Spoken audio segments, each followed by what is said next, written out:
છે બાંધેસા મૂર્તિ લઈને આવી જશે મૂર્તિ લઈને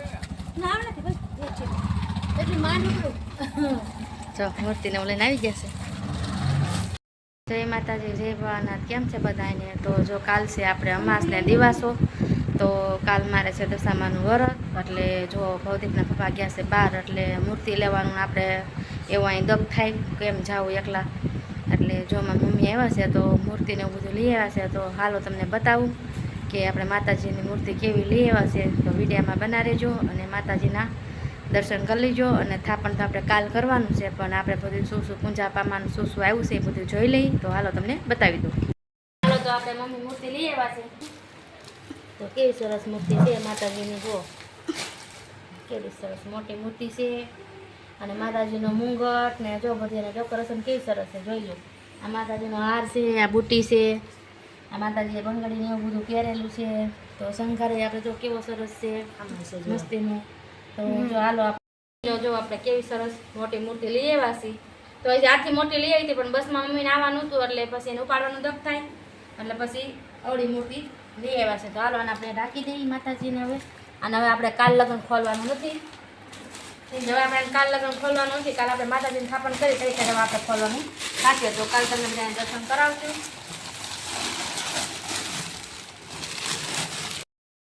તો હાલો તો આપણે મમ્મી ચમચા લઈ આવ્યા છે માતાજીનું. તો પડી ગઈ છે જો. તો જોઈ લો, આ છે આપણા કળશ. અને આપણે જે દોરો બાંધ્યો છે એટલે આપણે આને ખોલવા પડશે. તો જોઈ લો કેવા સરસ કળશ છે. આ છે માતાજી માતાજી તોરણ છે, દિવાલમાં ટીંગાવવાનું છે. તો જો આ બધું શણગાર ભૌતિક કરશે કાલ આપણે. તો તમને વિડીયોમાં આગળ બનાવી દેજો કે આપણે માતાજીનો શણગાર ને માતાજીનું સ્થાપન કેવી રીતના બનાવી છીએ. તો તમે આગળ વિડીયો મારો જોઈજો. અને આ છે અગરબત્તી, આ છે જો આપણે માતાજીનો હાર દશામાનું, આ છે દશામાની ચૂંદડી, આ છે આપણે દશામાનું ગુંજાકું, આ છે એનું આપણે લાલ સાપણ, દોરો બાંધવાનો હોય કળશમાં. અને માતાના અબીલ ગુલાલ છે, અને માતાજીની ચોપડી છે, અને આ છે અગરબત્તી, અને આ છે કંકુની ડબ્બી. તો હાલો આપણે આટલો ગુંજા પડશે આ મોટી મૂર્તિ આપણી. હા, તો આપણે માતાજીનું બધું શણગારનું બધું માતાજીનું બધું આવી ગયું. તો હાલો અમે બધું માતાજીનું શણગારને મમ્મી બધું લઈ આવ્યા છે. કેમ ત્યાં પપ્પા બહાર હતા એટલે આપણે લેવા જવાનું થોડુંક દખ થાય એમ હતું. એટલે હું તો હારા તેમની ગઈ તે થયું. હા, એ તો કહું છું વહેલા નીકળે તો જ થાય ને. હારા તેમની હવા તેમની નીકળી રિક્ષા તરત મળી ગયા. હેરાન આમ ક્યાંય નહોતી. બધા ઠેલીઓ લેવાના એક ભાઈ હતા ને મને બસ પણ એટલું બધું કેમ ઉપડે તોય તો હારા કહેવાય કે લેવા. પણ માથે તે કેવી બસ આવી ગઈ તરત જ. અને ત્યાં હેરાન નહોતી, બજારમાં હેરાન નહોતી, પછી ઠેલીઓ લેવાના હેરાન નહોતી. પછી બસ આવી તો બસમાં એક ભાઈ હતા તે એને બી ઠેલીઓ લઈ લીધી અને આગળ મને જગ્યા કરી દીધી કે બેન તમે બસમાં આગળ બેસી જાઓ. હવા હાલો એ તો માતાજીનું કાર્ય હોય એટલે ટિકિટ માસ્તર એમ કીધું બે છોકરીઓ એટલી લીધી જાય નિશાવાળી. એ કે બે એક ઠેલી લઈ લો તો માતાજી સારું કરશે તમારું. માસી આગળ ઠેલી લઈ લો. એને ઠેલી લીધી, રિક્ષા આવી ત્યાં સુધી પછી રિક્ષા બે ગઈ. તો કહું છું દયાને તો બધાને છે બધાને. એટલે માતાજી ગમશે, માતાજીનું કાર્ય એટલે સારું થાય. જો આપણે માતાજીની પ્રસાદ છે. હા, આપણે તો રોજ પ્રસાદ ધરવી પડે ને. અમારે શું છે કે અહીંયા અમારે ગામડામાં આ બાજુ જેવો રિવાજ છે કે માતાજીનું વ્રત હોય ને એટલે બધા રોજ દિવેલ રેડવા આવે. તો આગળ તમે વિડીયોમાં બના દેજો કે દર્શન કરવા આવશે એટલે આપણે વિડીયોમાં બધા આવશે. તો જો આપણે પ્રસાદ ધરવી પડે રોજ. આમાં આપણે સફરજન છે ભૂલાઈ જાય ને. પ્રસાદનું ધરવાનું જોવું પડે ને. આપણે દાડેમાં છે અને રામફળે છે, બે છે.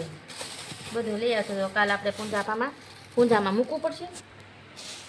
આમાં માખણ લાગે તો આ છે આપણું માખણ.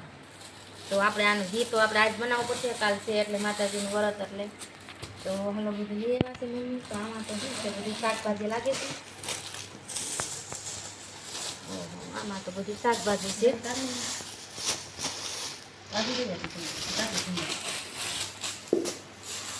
કેમ કે પપ્પા હમણાં નથી આવવાના હતા. તે પહેલાં 5-6 દિવસ હા પપ્પા ગયા છે બદ્રીનાથ ગયા છે. એટલે તે પહેલાં આવ્યા તે 5-6 દિવસ આવ્યા પહેલાં આવ્યા હતા તે બધું લઈ આવ્યા હતા. અને અત્યાર સુધી આપણે શાકભાજી આવી અને પાછું લેતા આવ્યા હતા ટાઈમ પપ્પા. આવી જાય એટલે ત્યાં લગ્ન આપણે કાંઈ ઉપાધિ નહીં રહે બધી શાકભાજી એની. આમાં છે આપણે બધું ફ્રૂટ, કેમ કે અમારે એમાં 10 દિવસ લગ્ન તો આપણે એકટાણું ફરાળ કરવાનું હોય. હા, તો આમાં છે આપણે બધું ફ્રૂટ, કેમ કે આપણે માતાજીને વ્રત ધરવું પડે અને એ મારે ખાવાનું છે, કેમ કે આપણે એકટાણું કરીને એક ટાઈમ આપણે ફરાળ કરવાનું હોય.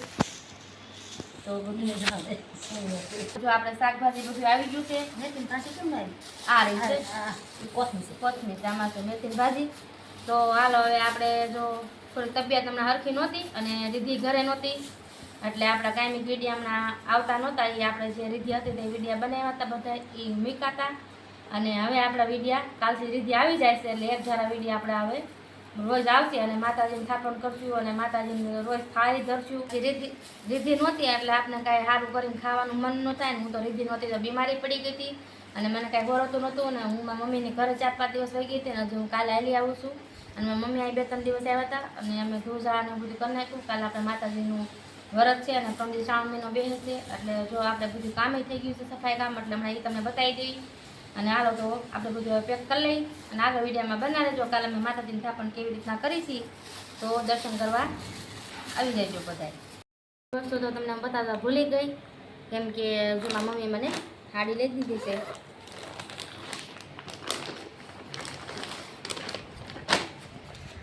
તો જો આ છે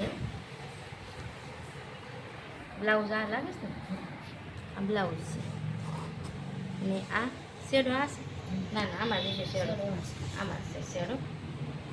તો જોઈ લો, આ છે આપણે શેડો.